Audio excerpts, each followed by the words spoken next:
Ha sido una locura acá para la redacción de RTP Mundo, que inmediatamente nos hemos puesto a cambiar, actualizar la información de lo que pasaba el sábado, exactamente hace una semana. Luego de que había terminado el programa, eso de las 5:30, 6 de la tarde, en el horario de Butler, Pensilvania, donde Donald Trump se encontraba dando un discurso, una campaña política. Resulta que ustedes han visto el video y han debido ver los análisis, las recreaciones en 3D y absolutamente todo lo que ha salido a raíz de esto. Porque claro, durante toda esta semana no se ha hecho más que hablar de eso, ¿no? El momento instantáneo en el que justo Donald Trump, que estaba hablando de la inmigración, que es la piedra triangular de su campaña electoral, con lo que empieza a hablar. Y bueno, este es el video, ¿no? Él justo en ese momento gira la cabeza para ver un cuadro en relación a la migración, a los números que había preparado su equipo. Y claro, pues la bala que estaba apuntándole seguramente en la cabeza con un rifle de asalto M16, el arma más popular y vendida de los Estados Unidos, arma que ha protagonizado los mayores horrores de tiroteos masivos en los Estados Unidos y que se vende pues como si se tratara de un preservativo, ¿no? Esa bala que debió haberle impactado en la cabeza, y un segundo antes Donald Trump giraba la cabeza, pues le falló el tiro al hombre. Y ustedes saben que esta arma tiene pues un impulso muy fuerte luego de cada disparo, porque estamos hablando de una bala de un calibre muy grande, muy larga. Entonces seguramente ya la puntería le falló, porque inmediatamente además Trump, al pasarse la mano por la oreja, vio la sangre, inmediatamente se agachó.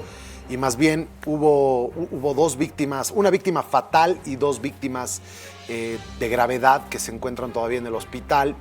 Esta otra víctima que falleció, un hombre de 50 años, que era el jefe de bomberos de Butler, Pensilvania, justamente, que había servido durante toda su vida a salvar vidas, murió salvando la vida de su familia. Se puso a resguardar a su familia en un acto heroico que solamente una persona entrenada lo podía hacer, y se llevó la vida de esta persona.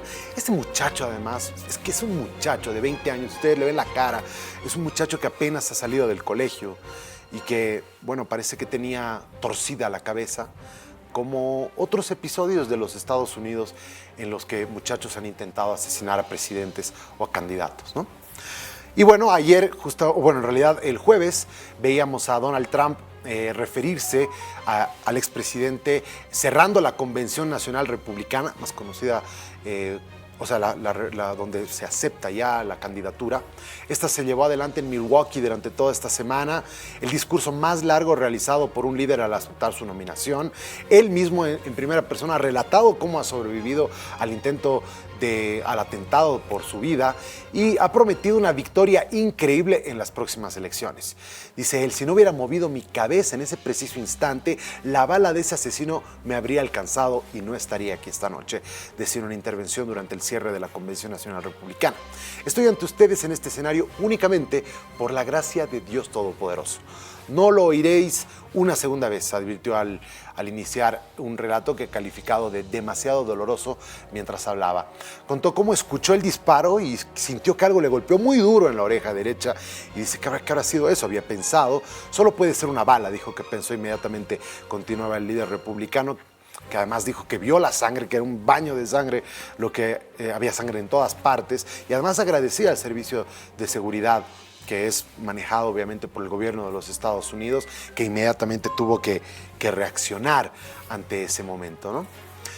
Y así fue como Donald Trump lo relataba. En un momento, al principio, trató de irse con un llamado a la unidad a los estadounidenses, hablar acerca de la importancia, porque ustedes saben que la polarización en este momento en Estados Unidos está marcando este episodio. Es este momento tan difícil en el que ambos lados no se pueden ver, y en el que los discursos inflamatorios de ambos candidatos, pero principalmente del propio Trump, que ha sido muy duro con las instituciones, habla acerca de una falsedad, de que le robaron las elecciones. Es falsedad tras falsedad tras falsedad, atacando a las instituciones más importantes de los Estados Unidos. Y ayer no fue la diferencia.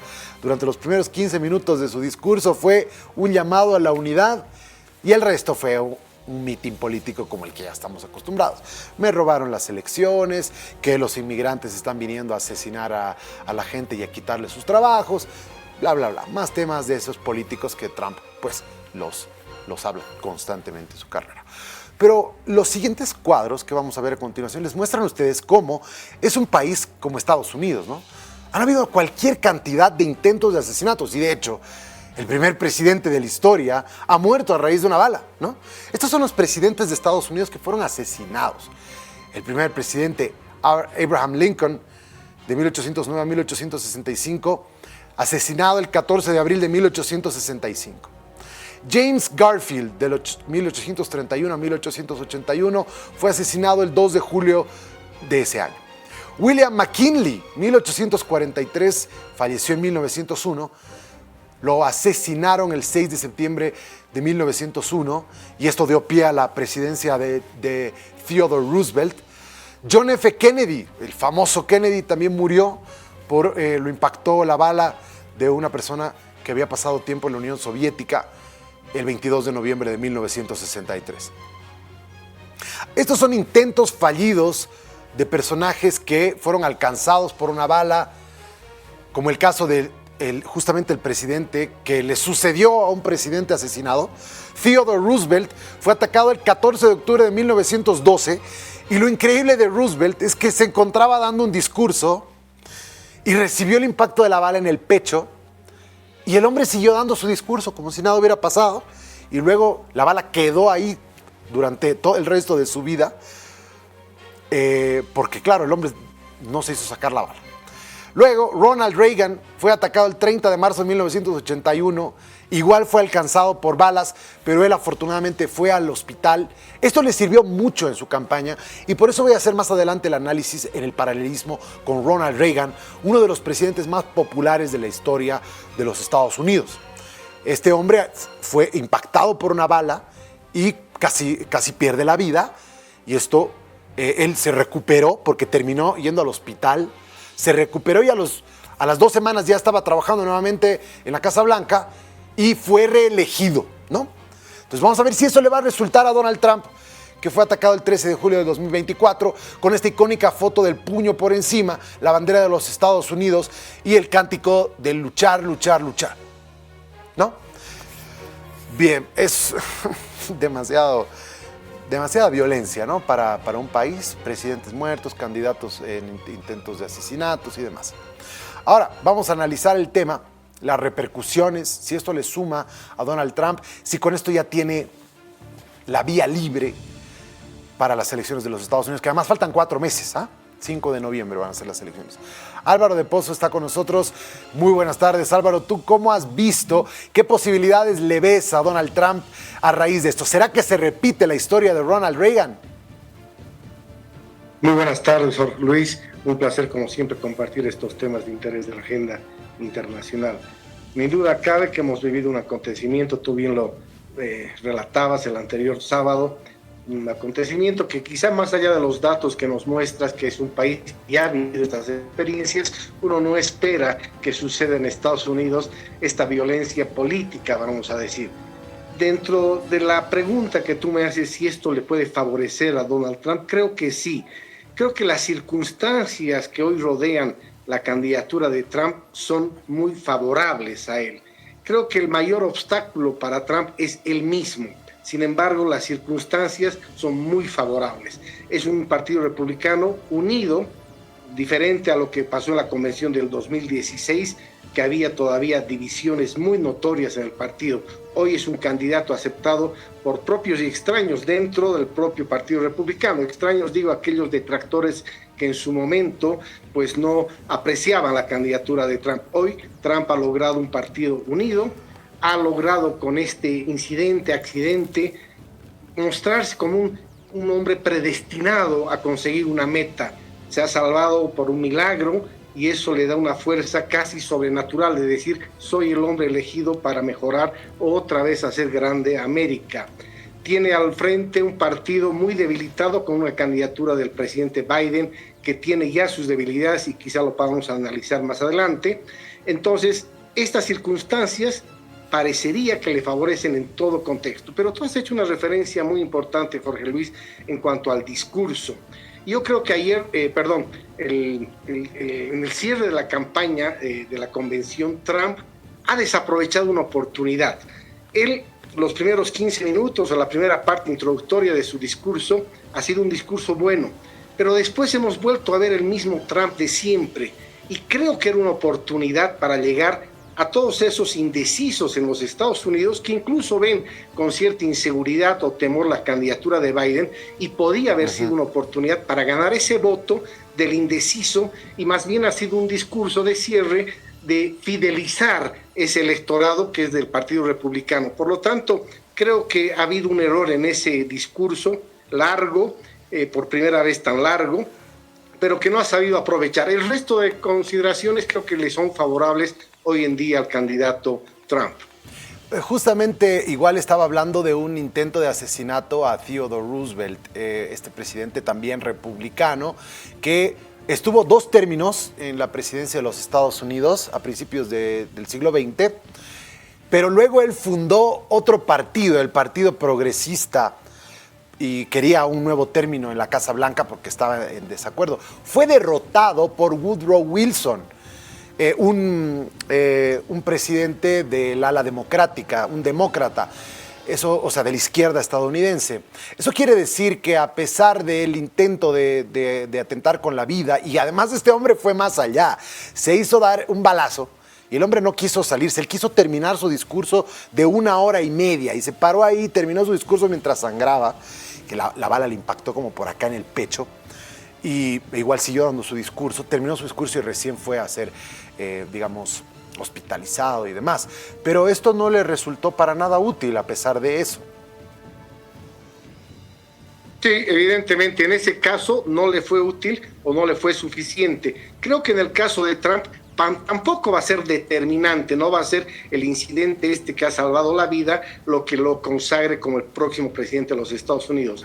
Van a ser las otras circunstancias y la sumatoria de estas las que puedan hacer posible que el presidente Trump pueda volver a tener un mandato. Sin embargo, hay que esperar qué va a pasar, cuáles van a ser las fichas en estos próximos días antes de la convención en agosto de los demócratas, para ver qué tiene al frente y si el mayor escollo es el candidato opositor, en este caso del Partido Demócrata, o son simplemente aquellas circunstancias que las tiene que gestionar de manera correcta Trump para poner un camino más llano, digamos, hacia la presidencia.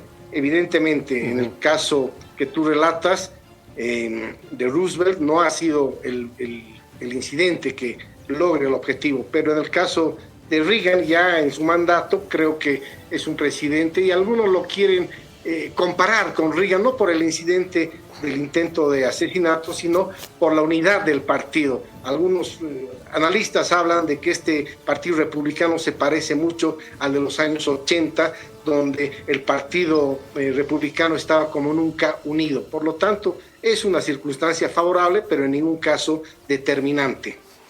Ahora, qué curioso que el momento en el que llega un atentado, ¿no? Porque veamos los anteriores atentados que estábamos viendo.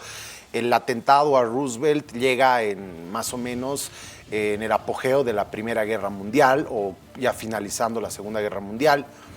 El hecho del asesinato de John F. Kennedy llega en plena Guerra Fría, luego del escándalo casi de los misiles en Cuba por parte de la Unión Soviética. El intento de asesinato a Reagan llega igual en medio de la Guerra Fría, ya en el apogeo de la Unión Soviética. Pero el de Trump, más que por temas internacionales digamos, de socavar la seguridad de los Estados Unidos, llega en un momento de debilidad interna del país como tal, es decir, instituciones muy debilitadas, el propio Partido Republicano debilitado, un presidente que ya se confunde absolutamente todo, confundido todo el tiempo. En una debilidad interna llega el partido, no llega en un momento en el que, porque en los anteriores momentos Estados Unidos era tremenda potencia y nadie se atrevía a decirle nada. Hoy Estados Unidos está mostrando más debilidad y justo en ese momento llega a ahondarla esa debilidad. Absolutamente. Esa debilidad interna, un país dividido, por supuesto, y también una debilidad de liderazgo de la primera potencia del mundo. Trump se ha convertido en el mayor opositor de las políticas internacionales que ha venido aplicando Estados Unidos frente a Rusia, por ejemplo, frente a su unidad con la OTAN, etcétera. Es un crítico permanente y donde marca la necesidad, y ese discurso lo hemos vuelto a escuchar, Make America Great Again, otra vez. Por lo tanto, estamos frente a un Estados Unidos que ha perdido gran parte del liderazgo internacional. Estamos en un momento de posicionamiento de un nuevo orden internacional. La guerra en Ucrania y Rusia y este contexto global de hoy nos muestra claramente que estamos en una composición, vamos a decir, o reconfiguración del orden internacional, donde Estados Unidos ya no tiene la batuta de manera exclusiva. Por lo tanto, es un tiempo de debilidad de los Estados Unidos y que quizá Donald Trump esté también aprovechando esta coyuntura para remarcar que solo él es capaz de volver a Estados Unidos ese liderazgo mundial. Sí, ahora quiero pasar al otro lado, a Joe Biden, justamente al presidente actual, que, realmente qué mala suerte que tiene Joe Biden, porque, y al momento en el que estamos grabando esto, todavía Joe Biden no se ha bajado de la carrera, pero podría ser en cualquier momento, porque realmente ahora ya le ha dado COVID, ¿no? En la última entrevista que había salido, en la que había olvidado incluso el nombre de su secretario de Defensa, Lloyd Austin, y tuvo que decir el secretario de Defensa, un hombre negro, como resaltando esta política de inclusión. Todo el tiempo se olvida cosas y ya son Nancy Pelosi, Obama y una decena, sino una veintena de demócratas que incluso están corriendo porque no solamente se renueva el presidente, se renueva la Cámara de Diputados en su totalidad y un tercio del Senado.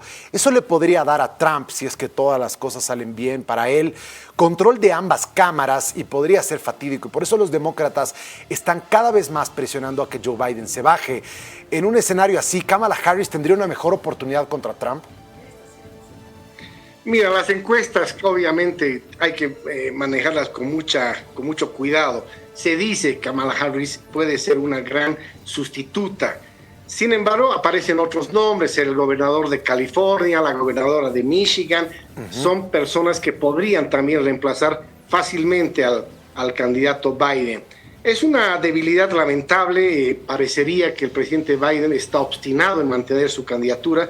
Tú haces referencia a este último inconveniente que es el COVID y que por supuesto lo va a afectar también. Está clarísima las muestras que ha dado que no tiene las cualidades, vamos a decir, para llevar el mando de la primera potencia del mundo o, vamos a decir, uno de los países más importantes del contexto global.